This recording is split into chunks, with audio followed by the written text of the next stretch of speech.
Alrighty, so this is my full process building the RaspyJack from start to where I'm at right now. And I'm going to be real with you. I didn't fully get it to working yet, but I got very close and I learned a lot. That'll save you time if you're trying to do this yourself. So first off, what is this? The RaspyJack is basically a DIY networking tool built on a Raspberry Pi. Kind of like a mini hacking testing device. It uses a small screen, buttons, and runs scripts through a lightweight OS system. Quick disclaimer, this project is for educational purposes only. I'm not responsible for any damage to your device or misuse of this information. Do this on your own risk and make sure you follow all safety guidelines and laws. What you need to build it. Here's exactly what I used.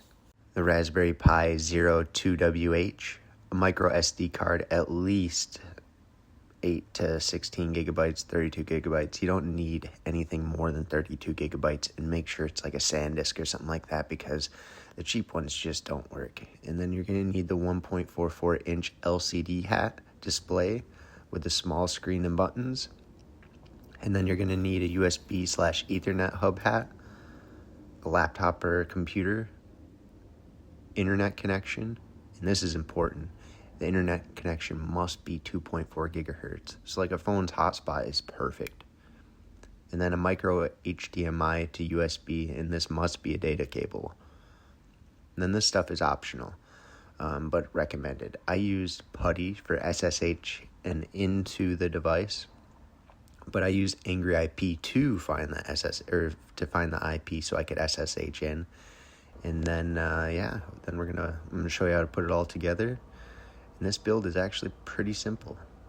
You just take the Raspberry Pi 02WH and stack it on the LCD hat directly onto the GPIO pins. Then attach the USB hat so you can plug things into it later.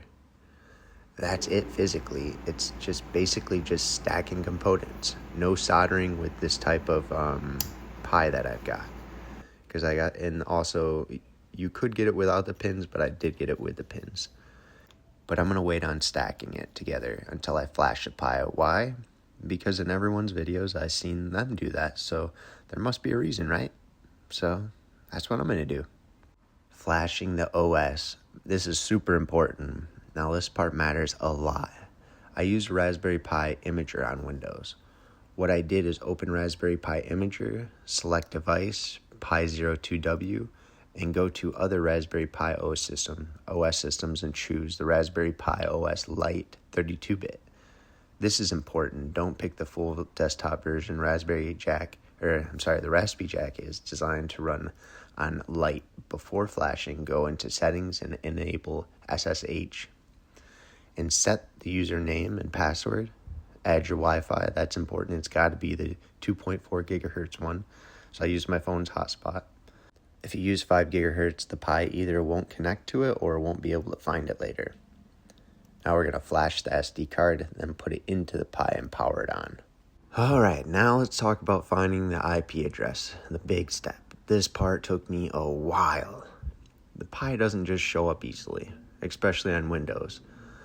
So the way I did it was I put my laptop and Raspberry Pi on the same 2.4 gigahertz network.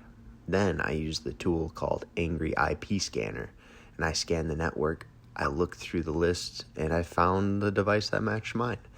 And once I had that IP address, everything could be unlocked now. SSH Into the Pi. I use PuTTY for this. So go download PuTTY, and then open it.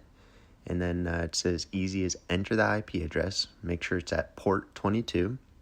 Make sure the SSH is selected and hit open. Then go ahead and put RaspyJack and your password again, RaspyJack. And if that doesn't work, it's almost because you're not using the same network or you're not connected to 2.4 gigahertz because I had to be connected with my laptop to that same 2.4 gigahertz in order for it to work. If I was on my other Wi-Fi with my laptop and my Pi was connected to the 2.4 gigahertz, it didn't work. I had to connect both to 2.4 gigahertz. Once I got this part working, everything started to feel a little easier. installing RaspyJack after SSHing in. I went to RaspyJack GitHub and go to the other one, and it's spelled kind of funny, but really cool, and give them a good star. I copied and installed the commands down here at the bottom, and it basically updates the systems, installs Git, clones the repository, and runs the script, and then reboots it. At that point, everything should be working. Should be. But it doesn't. So what actually happened? The real result. So here's the truth.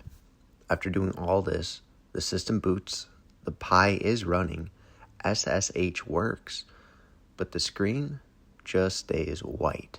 No menu, no interface, nothing. The LCD turns on, you can tell it's getting power, but it's just not displaying the RaspyJack interface. So what does this mean?